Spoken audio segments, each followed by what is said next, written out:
My sister went to bed rather than face the funeral, and my mother told everyone in the parish that something horrible had happened in my room which I would not reveal, and even the police questioned me on the word of my own mother.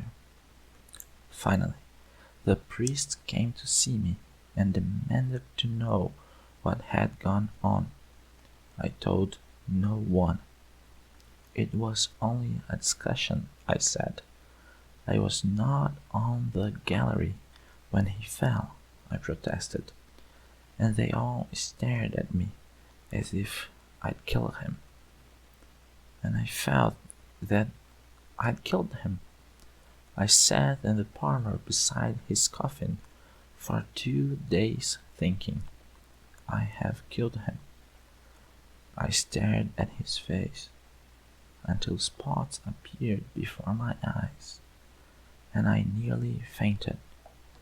The back of his skull had been shattered on the pavement, and his head had the wrong shape on the pillow. I forced myself to stare at it, to study it, simply because I could hardly endure the pain and the smell of decay, and I was tempted over and over to try to open his eyes. All these were mad thoughts, mad impulses. The main thought was this: I had laughed at him. I had not believed him. I had not been kind to him. He had fallen because of me. Chapter 7. This really happened, didn't it? The boy whispered. You're telling me something that's true. Yes, said the vampire, looking at him without surprise. I want to go on telling you. But as his eyes passed over the boy and returned to the window, he showed only faint interest in the boy, who seemed engaged in some silent inner struggle. But you said you didn't know about the visions, that you, a vampire, didn't know for certain whether I want to take things in order, said the vampire. I want to go on telling you things as they happened. No, I don't know about the visions, to this day. And again he waited until the boy said, Yes, please go on. Well, I wanted to sell the plantations. I never wanted to see the house or the oratory again. I leased them finally to an agency which would work them for me and manage things so I need never go there. And I moved my mother and sister to one of the town houses in New Orleans. Of course, I did not escape my brother. For a moment, I could think of nothing but his body rotting on the ground. He was buried in St. Louis Cemetery in New Orleans, and I did everything to avoid passing those gates. But still, I thought of him constantly. Drunk or sober, I saw his body rotting in the coin, and I couldn't bear it. Over and over, I dreamed that he was at the head of the steps and I was holding his arm, talking kindly to him, urging him back into the bedroom, telling him gently that I did believe him, that he must pray for me to have faith. Meantime, The slaves on Point du Lac, that was my plantation, had begun to talk of seeing his ghost on the gallery, and the overseer couldn't keep order. People in society asked my sister offensive questions about the whole incident, and she became a hysteric. She wasn't really a hysteric, she simply thought she ought to react that way, so she did. I drank all the time and was at home as little as possible. I lived like a man who wanted to die, but who had no courage to do it himself. I walked black streets and alleys alone. I passed out in cabarets. I backed out of 2 duels, more from apathy than cowardice, and I truly wished to be murdered. And then I was attacked. It might have been anyone, and my invitation was open to sailors, thieves, maniacs, anyone. But it was a vampire. He caught me lost a few steps from my door one night and left me for dead, or so I thought. You mean he sucked your blood? The boy asked. Chapter 8. Yes, the vampire laughed. He sucked my blood. That is the way it's done. But you lived, said the young man. You said he left you for dead.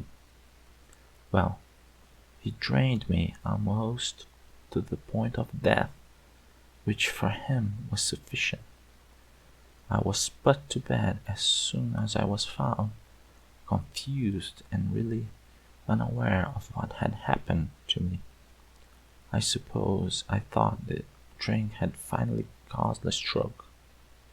I expected to die now, and had no interest in eating, or drinking, or talking to the doctor. My mother sent for the priest. I was feverish by then, and I told the priest everything, all about my brother's visions and what I had done. I remember I clung to his arm, making him swear over and over he would tell no one. I know I didn't kill him, I said to the priest finally. It's dead.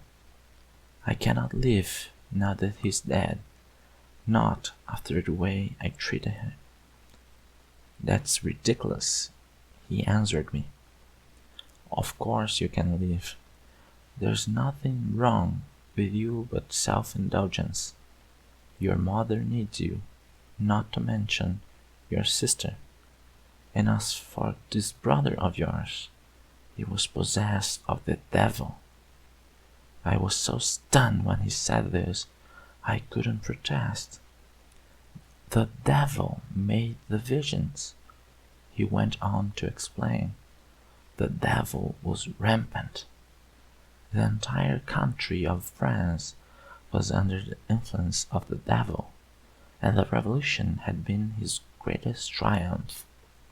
Nothing would have saved my brother but exorcism, prayer, and fasting, meant to hold him down while the devil raged in his body and tried to throw him about. The devil threw him down the steps. It's perfectly obvious, he declared. You weren't talking to your brother in that room. You were talking to the devil. Well, this enraged me. I believed before that I had been pushed to my limits, but I had not. He went on talking about the devil, about voodoo amongst the slaves and cases of possession in other parts of the world. And I went wild. I wrecked the room in the process of nearly killing him. "But your strength, the vampire?" asked the boy. "I was out of my mind," the vampire explained. "I did things I could not have done in perfect health.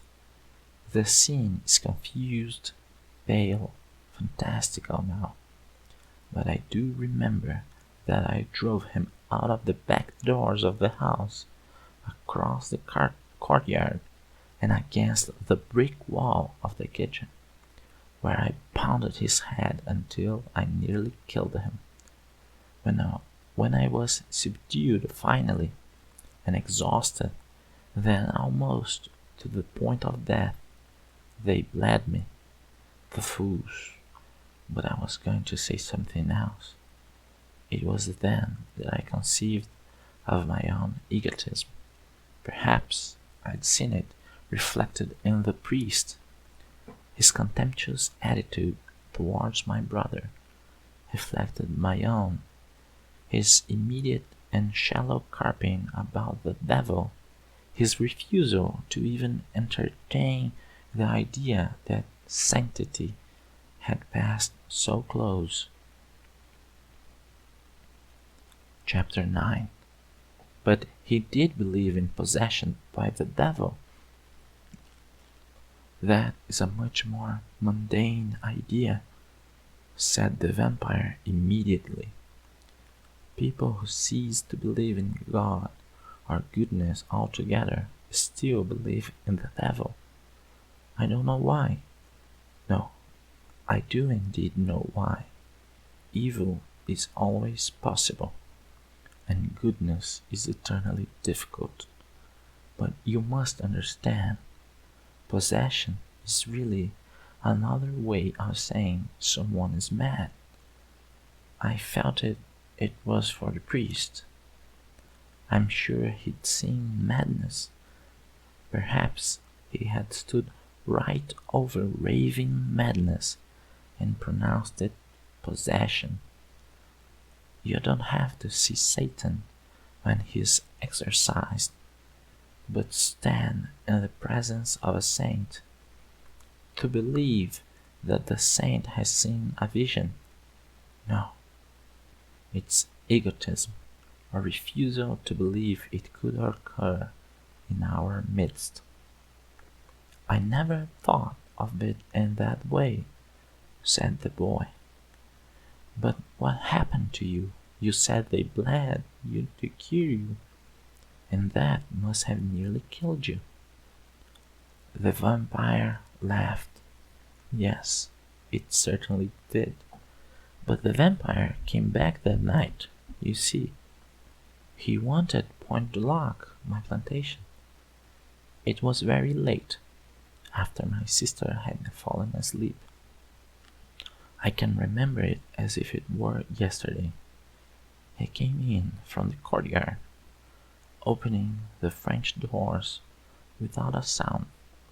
A tall, fair-skinned man, with a mass of blonde hair and a graceful, almost feline quality to his movements. And gently he draped a shawl over my sister's eyes and lowered the wick of the lamp.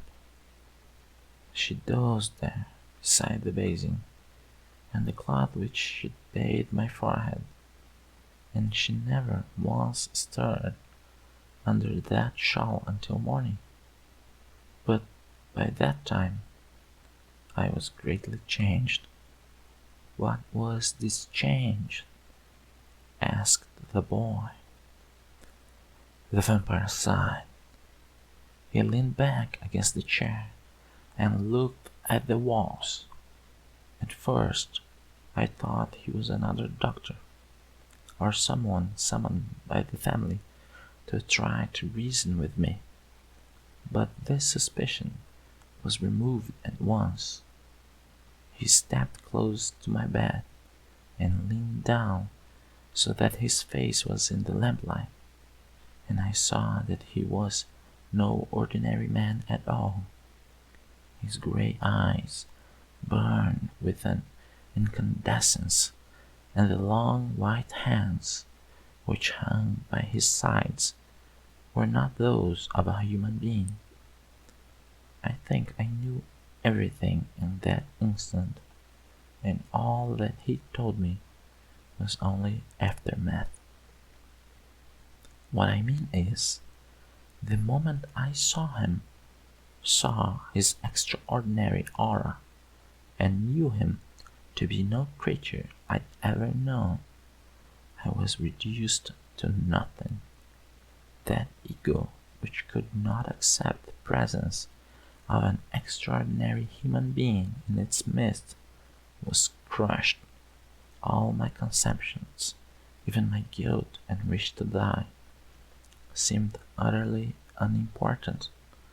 I completely forgot myself, he said, now silently touching his breast with his fist.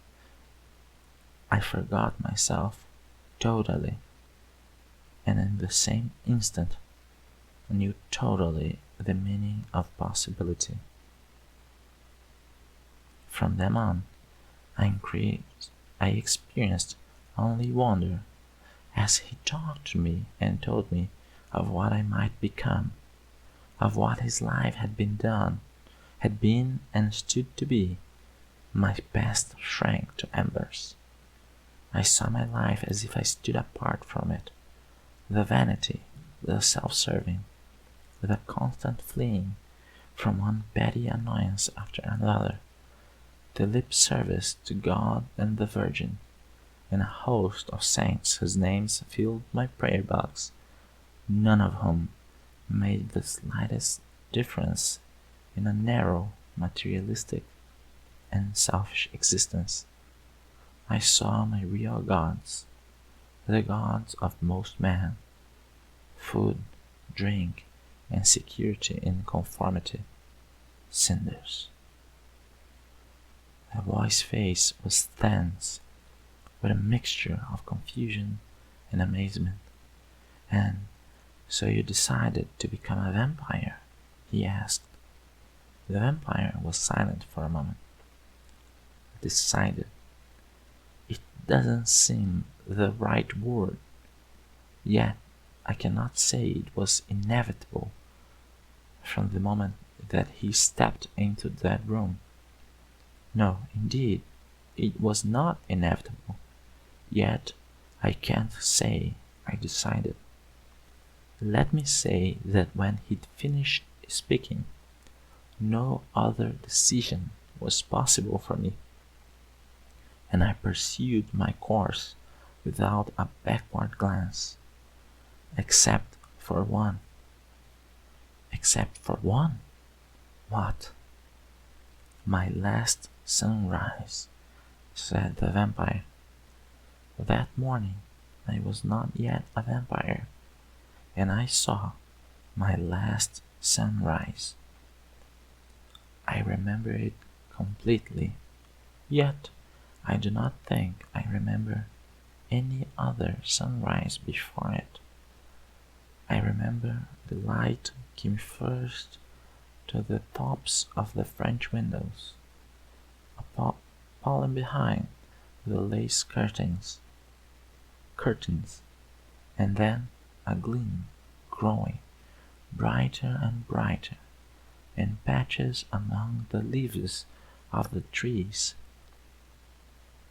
Finally, the sun came through the windows themselves, and the lace lay in shadows on the stone floor, and all over the form of my sister, who was still sleeping, shadows of lace on the shawl over her shoulders and head. As soon as she was warm, she pushed the shawl away without awakening, and then the sun shone full on her eyes, and she tightened her eyelids. Then it was gleaming on the table where she rested her head on her arms, and gleaming, blazing in the water in the pitcher, and I could feel it on my hands, on the counterpane, and then on my face. I lay in bed, thinking about all the things the vampire had told me, and then it was that I said goodbye to the sunrise and went out to become a vampire. It was the last sunrise. The vampire was looking out the window again, and when he stopped, the silence was so sudden that the boy seemed to hear it. Then he could hear the noises from the street. The sound of a truck was deafening. The light cord stirred with the vibration. Then the truck was gone. "Do you miss it?" he asked them in a small voice. "Not really," said the vampire. "There are so many other things, but where were we? You want to know how it happened, how I became a vampire?" "Yes," said the boy. "How did you change exactly?" "I can't tell you exactly," said the vampire. "I can tell you about it and close it with words that will make the value of it to me evident to you.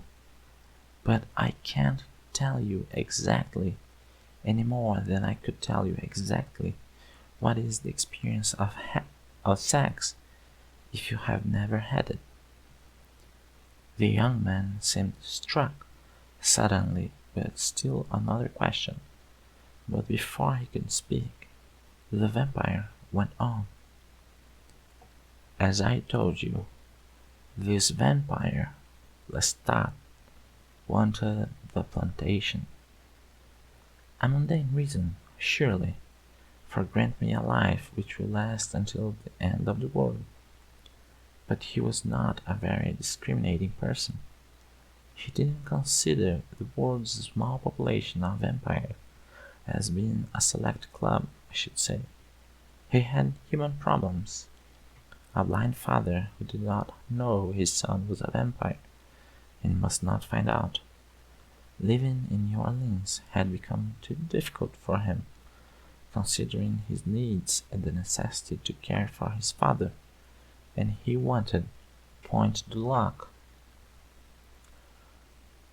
We went at once to the plantation the next evening, ensconced the blind father in the master bedroom, and I proceeded to make the change. I cannot say that it consisted in any one step really. The one, of course, was the step beyond which I could make no return. But there were several acts involved, and the first was the death of the overseer.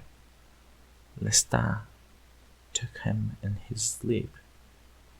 I was to watch and to approve, that is, to witness the taking of a human life as proof of my commitment and part of my change.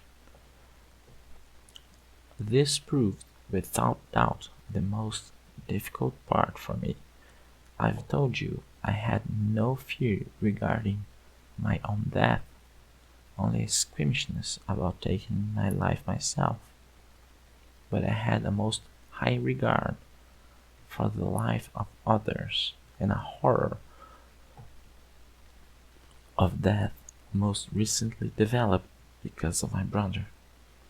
I had to watch the overseer awake with a start, try to throw off Lestat with both hands, fail, then lie there struggling under Lestat's grasp, and finally go limp, drained of blood, and die.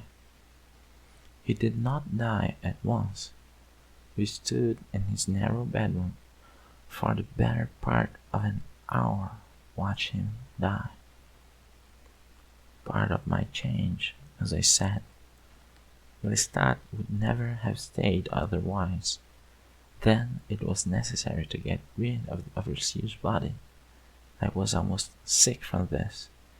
Weak and feverish already, I had little reserve, and handling the dead body with such a purpose caused me nausea.